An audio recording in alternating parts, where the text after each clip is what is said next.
On April 4th, the Vassar prison programs hosted the Greenhaven Reunion to celebrate the program's 30th anniversary.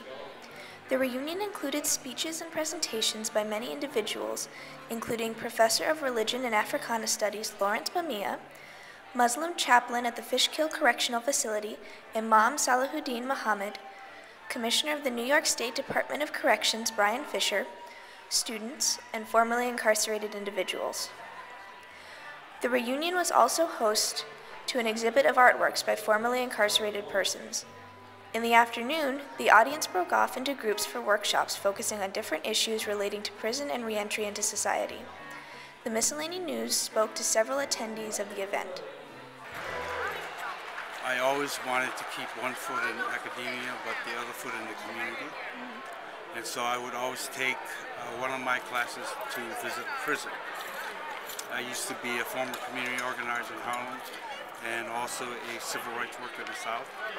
So it was, in a sense, continuation of my activism. This is a program that's initiated by both the men and by us, people at Vassar. And how has the program evolved over time? Well, when we started, we were basically dealing with preparing the men to go outside. Eventually, we moved from those, what we call group transitional preparation, to include other topics like families, domestic violence, community relations, and so forth. I'll see you. So that's how the program has evolved. I know that this program changes lives. How do I know that? I know that because students have approached me, told me that what they're doing. I can talk to them through Facebook or through email or whatever, what have you, in person. And they've told me what they're doing now. And they've told me that the reason they're doing what they're doing is because of the program at Otisville. Inmates have come up to me and said, Mr. DeRose, I'm doing this now. I wasn't gonna. See, they said, I'm going to college.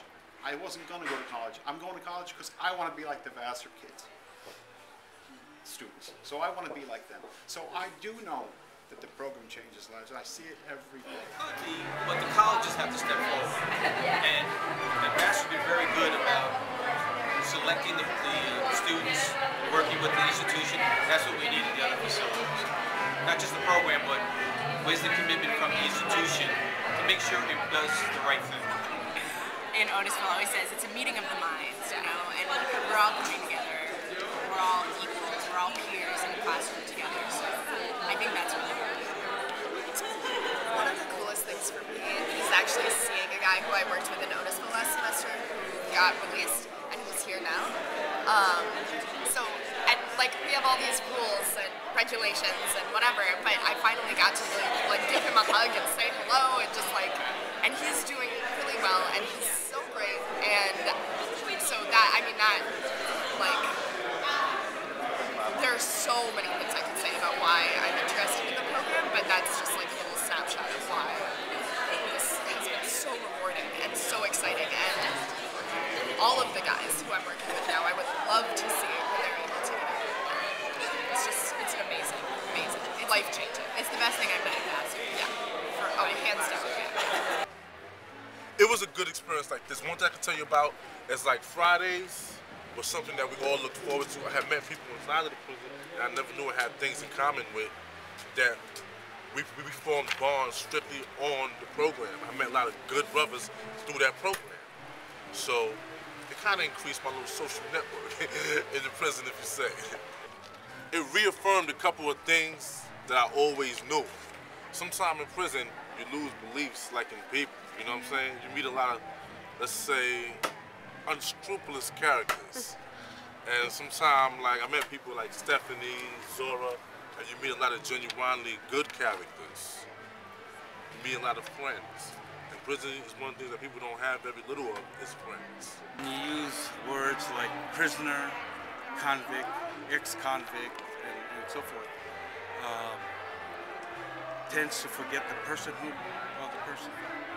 So I also use formerly incarcerated or incarcerated person rather than saying prisoner. because as other groups have shown us, for example, African Americans and women, unless you change the language, you continue to dehumanize people. And so that's the idea. What else? You have to define people in some way. The use of the word inmate is no longer appropriate. Offender, ex-offender seems more appropriate. Previously incarcerated sounds nice, but it's awfully, I don't know, to me a little insensitive. You are an offender, you were an offender, and in a sense you're paying for your crime. But we're all here for a common purpose, I think, and that is positive change, and that is commendable. I thank you all. Well, like, it feels good. It feels really, really good. That's all I can say right now. It feels good. It feels good to be out. And it feels good to know what you want to do in life. You know?